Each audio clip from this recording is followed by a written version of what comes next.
Ainda na aula sobre barroco, nós vamos trabalhar as características do barroco. Toda a escola literária é muito importante trabalharmos as características. Temos aqui na primeira. Essa situação contraditória provoca o aparecimento de uma arte que expressa também atitudes contraditórias do artista em face do mundo, da vida, dos sentimentos e de si mesmo.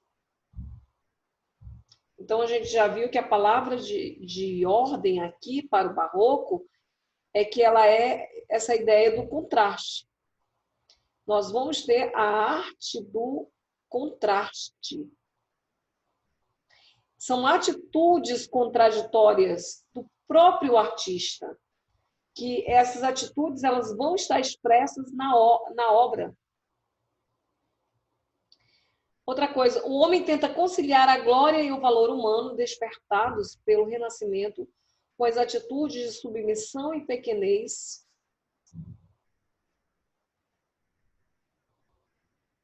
Submissão e pequenez diante de Deus. Nós temos aqui toda uma ideia de, dentro deste contraste até mesmo está, de um antropocentrismo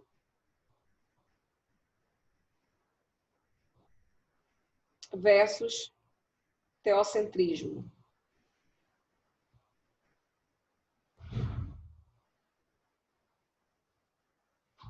Razão versus fé. Tudo isso está misturado. Nós vamos ver, por exemplo, em Gregório de Matos, que ele tem uma divisão na poesia dele, que ele tem a divisão da poesia religiosa, da poesia lírico-religiosa, lírico-amorosa e lírico-filosófica. Então, por exemplo, na poesia religiosa do Gregório de Matos, ora ele diz, pequei, Senhor, mas como não hei de pecar? Então, ora ele diz, pequei, ora ele, mas como que eu não vou pecar? E às vezes ele tenta barganhar com Deus, ou seja, tenta passar a perna em Deus até mesmo. Mas é claro que Gregório de Matos é um caso estudado bem à parte mesmo. Mas nós temos exatamente essa atitude, que ora ele está curvado, ele é pequeno diante de Deus, mas ora ele também ainda está muito apegado aos prazeres mundanos, aos prazeres da carne. O homem está entre céu e terra.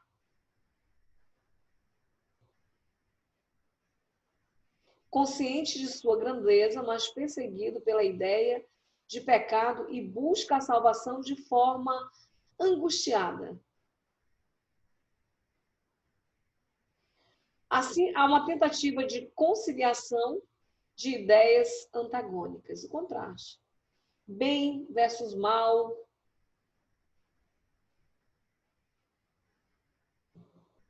Diabo, céu.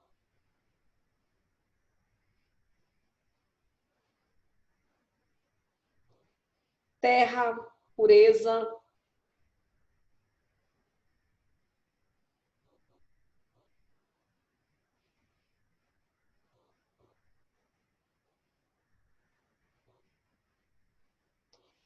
Alegria, tristeza e muitos outros. E você já começa a perceber o seguinte, é diferente aqui do que foi feito lá no humanismo, porque aqui no barroco nós temos duas frentes, nós temos um bifrontismo, mas é um bifrontismo que ele é gerado ali um conflito, há conflito nesse bifrontismo. É diferente ali no humanismo, o período de transição em que há as duas características, mas que elas estão ali, elas não se conflitam, elas não se opõem. Então, o barroco é a oposição.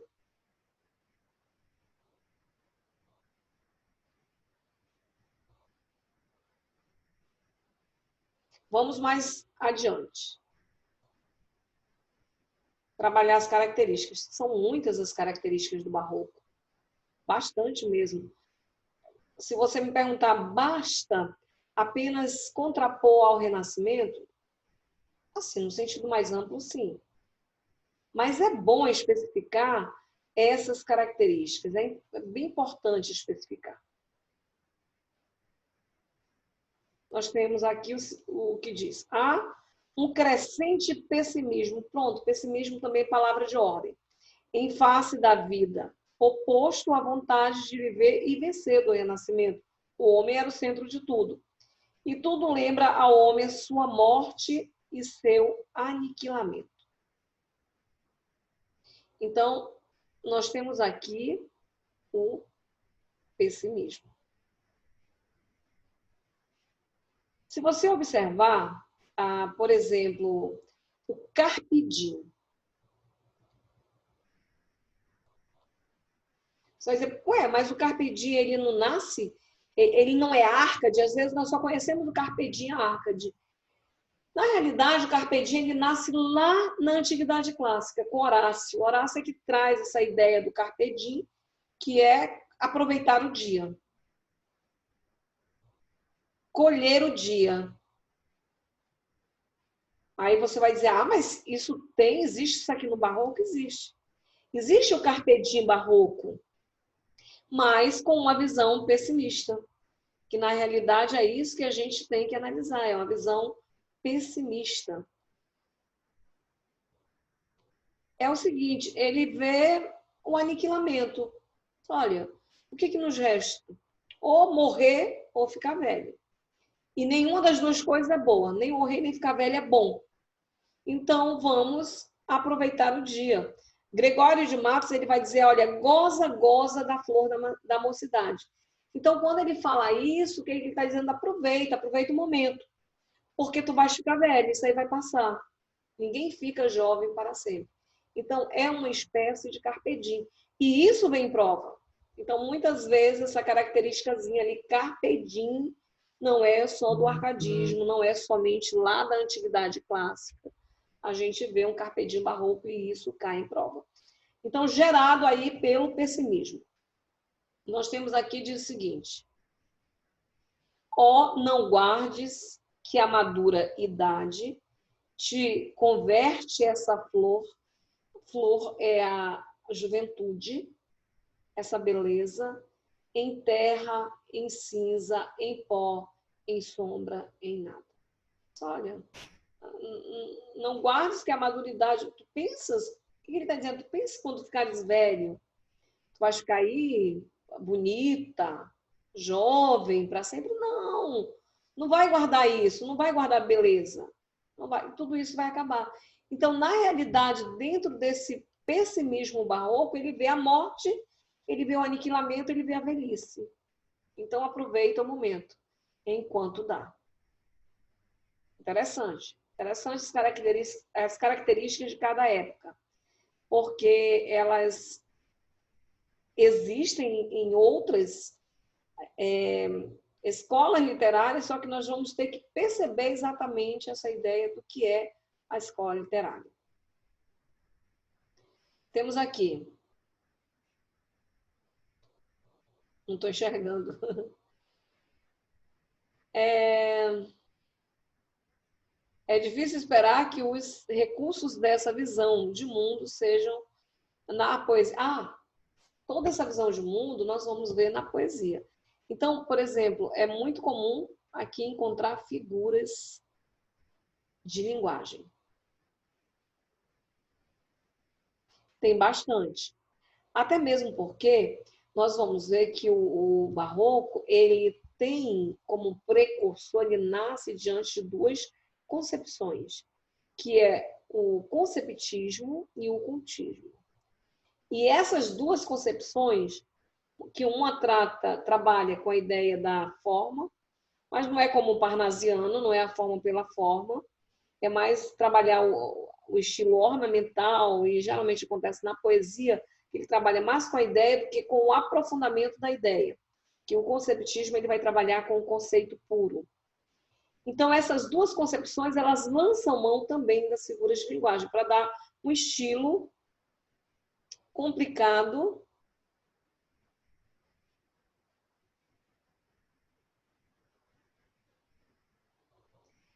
e ornamental.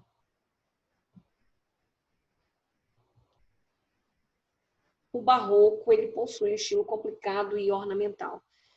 Tudo, até na arquitetura, como eu falei na aula passada, as igrejas no Brasil, como vai se dar ali na época do ouro, ainda vai pegar a época do ouro, e o barroco, ele vai, na arquitetura, ele vai prosseguir, na escultura, ele vai adentrar. O arcadismo no Brasil, ele só vai ter na literatura.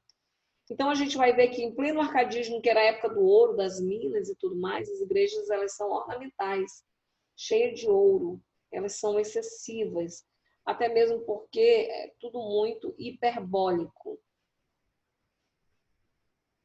exagerado. Então, até na arquitetura nós vamos ver esse estilo pesado, ornamental, complicado em tudo, na arquitetura, na escultura, nas artes, né? Então, essa ideia do desequilíbrio.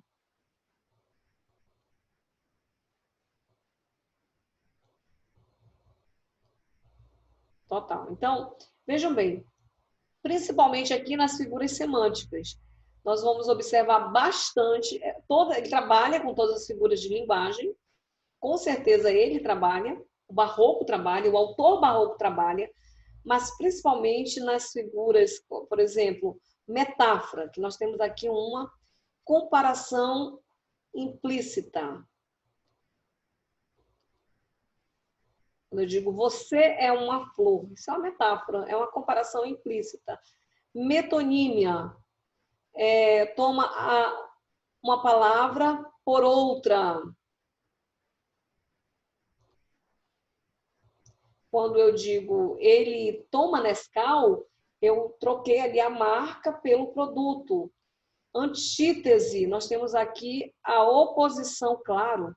O barroco, antítese e paradoxo, paradoxo é a contradição, é uma oposição, mas que gira um conflito, que gera um conflito. É mais de uma ideia num único pensamento. Eu digo, que valentia covarde matar inocentes. Como uma valentia pode ser covarde? Então, gera conflito, contradição. Então, a antítese é só oposição, dia e noite, oposição mesmo. O paradoxo, ele é a figura da contradição. A antítese é a figura mesmo do dualismo. Principalmente essas. As semânticas sintáticas também, tem muitas. Então, elipse trabalha com a omissão dos termos. A inversão, que também é chamado de... Essa cor não está saindo desse lápis, eu vou trocar. A inversão, ela é chamada também de hipérbato.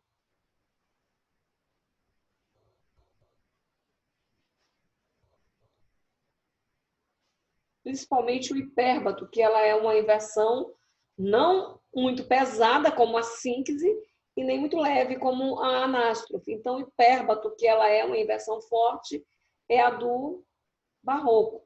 Anacoluto quebra no fio da oração, na sequência da oração. Ia começar uma oração, quebra a oração e começa outra, no mesmo sentido. Silepse, a concordância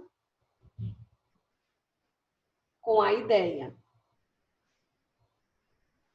Silepse de gênero, silepse de número, silepse de pessoa. Então, nós temos aí figuras sonoras, a literação, que é a repetição dos sons consonatais, a assonância, a repetição dos sons vocálicos. Nós temos o eco, que ele é mais, não é uma figura de linguagem, ele é uma espécie de vício de linguagem, não é? Que o eco é uma rima nas palavras, e as onomatopeias, a reprodução dos sons de objetos, de animais, das vozes deles. Então, nós temos aí muitas características. Por isso que eu deixei aí do jeito que está. Eu vou passando o slide, eu estou deixando, porque para fazer uma lista de cada uma delas. Vamos ver outras.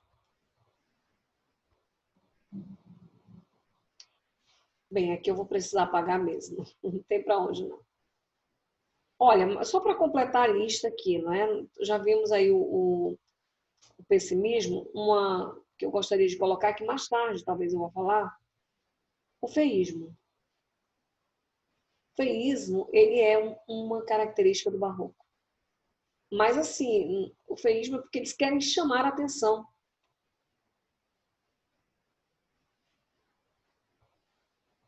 Produzir efeito. Então, é uma literatura exagerada, feísmo. Se você tem esculturas que elas são feias, né? Desproporcionais. Então, se há uma desproporção,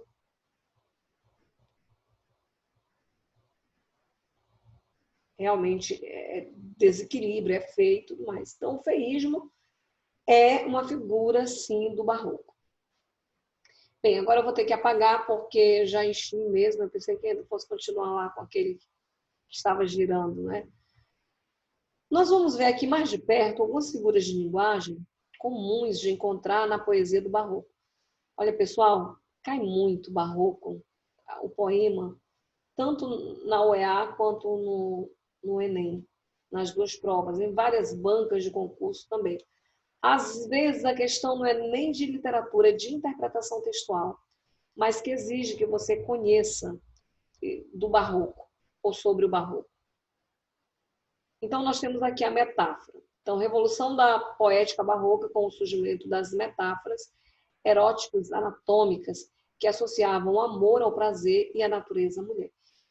Se você pegar aqui Gregório de Matos, a boca do inferno, a boca de ouro, ele adora isso. Então, na maioria das vezes havia, essa que nem tanto, essa poesia, ele faz a musa inspiradora dele, ela é uma poesia considerada erótica, mas não tanto quanto outras, né? Existem determinadas poesias do Gregório que elas beiram, né? Algo mais pesado, que não chega a ser a pornografia, mas muito mais pesado. Então, é associado mesmo o amor ao prazer e a natureza à mulher. Então, quando ele diz goza, goza da flor da mocidade, então isso aqui é a juventude, a beleza da juventude, a primeira idade, que o tempo trota a toda ligeireza e imprime em toda a flor a sua pisada. Então, observe que faz uma comparação implícita, cheia de metáforas. O barroco ele tem muitas metáforas. Tudo bem que aqui nós temos a também chamada personificação, que é comum encontrar. E esse goza, goza da flor da mocidade, nós temos o chamado aqui carpe diem, que ele está dizendo, olha, aproveita, colhe o dia, aproveita o dia, ou seja, aproveita a tua juventude enquanto é tempo, porque vai passar e tu vais envelhecer. Então é um carpe diem, mas é um carpe diem que ele é pessimista. Nunca esqueçam que o barroco ele é pessimista. Temos também as antíteses. A antítese, ela traz aqui, reflete a contradição do homem barroco, seu dualismo. Quando diz de vossa alta clemência me despido, se basta a vos irá tanto um pecado. Então, clemência e ira, nós temos um dualismo, o bem e o mal. Então, as antíteses. Como um tem antítese e paradoxo no barroco. Paradoxos, né? Bastantes. Nós temos aqui um paradoxo mais de uma ideia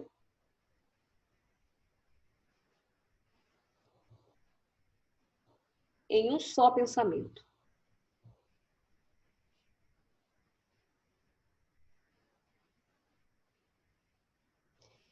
Demonstra a tentativa de fusão dos opostos que atormentam o homem barroco. Ardor em firme coração nascido, pranto por belos olhos derramado, incêndio em mares de água disfarçado, rio de neve em fogo convertido. Olha o paradoxo. Como é que pode ter incêndio em mares de água disfarçado? Tá vendo a ideia de mais de uma ideia no único pensamento? Quando diz rio de neve em fogo convertido, como que um rio de neve pode ser convertido em fogo? Então, é a figura da contradição. Ele vai gerar argumentos, porque tem essa ideia da contradição. Ele complica a mente, ele atormenta a mente, porque ele coloca mais de uma ideia num único pensamento. Quando eu digo, você falou um paradoxo, ou seja, eu não entendi nada do que você falou, porque está tudo complicado. Mas o barroco ele é complicado, ele é ornamental. Hipérbato, o hipérbato ele denota a desordem do pensamento do homem barroco, ele vai dar esse estilo ornamental. Esse estilo rebuscado na literatura. Enquanto na arquitetura é o excesso, se for aqui no Brasil, na época do Brasil, era o excesso de ouro, o excesso de cores, aqui na literatura vai ser o hipérbato que vai dar exatamente esse exagero. Quando diz a voz correndo voa, braços sagrados nessa cruz sacrossanta descoberta. Então, na realidade, o que tem aqui? Eu vou correndo a voz, braços sagrados descobertos nessa cruz sacrossanta. Então, nós temos a inversão dos termos da oração. Comum no barroco. Comum. Era característica. A gradação. Quando eu tenho aqui a gradação é o aumento ou a diminuição para dar uma ideia. A coisa tem que crescer ou tem que diminuir. Não pode ficar no mesmo patamar. Então, quando diz, não aguardes que a madura idade te converta essa flor, essa beleza, aí diz, em terra, em cinzas, em pó, em sombra, em nada. Vem diminuindo. Terra, cinza, pó, sombra, nada.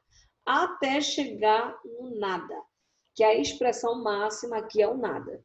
Então, ele faz esta gradação. Para isso que serve a gradação. Temos aqui o que diz o seguinte. São usados vários símbolos que traduzem a efemeridade e a instabilidade das coisas. Fumaça, vento, neve, chama, água, espuma.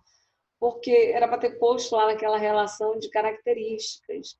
Né? A efemeridade, ou seja, a vida é passageira, tudo passa. Né? A instabilidade, a poesia filosófica do Gregório de Matos passa muito essa ideia da instabilidade, de que a vida é passageira. Então, ele usa muitas palavras ali, o poeta usa muitas palavras para mostrar esta instabilidade. Outra coisa, a ordem inversa, que aqui é o hipérbato, torna a frase pomposa e traduz os maneios de raciocínio, além de retratar a falta de clareza, de certeza diante das coisas. Se é um momento incerto, se é um momento de conflito, então nada melhor do que o hipérbato. A hipérbole também. A hipérbole é a figura do exagero. Quando você coloca hoje, numa redação de vestibular, aí as frases muito na ordem inversa, eu digo, olha, não é hora do barroco, já passou. Porque hoje vocês têm que ter um momento certo para usar uma frase na ordem inversa. Já não é qualquer. Se você coloca o seu texto todo cheio de frases na ordem inversa, fica complicado, fica ornamental, perde a clareza. No barroco tinha que perder mesmo, porque era característica. O barroco, nos propósitos do barroco, havia uma competição nas academias. E um dos propósitos era produzir uma poesia difícil, hermética mesmo, você não conseguia compreender. E quanto mais o poeta fazia uma poesia difícil, melhor era o poeta.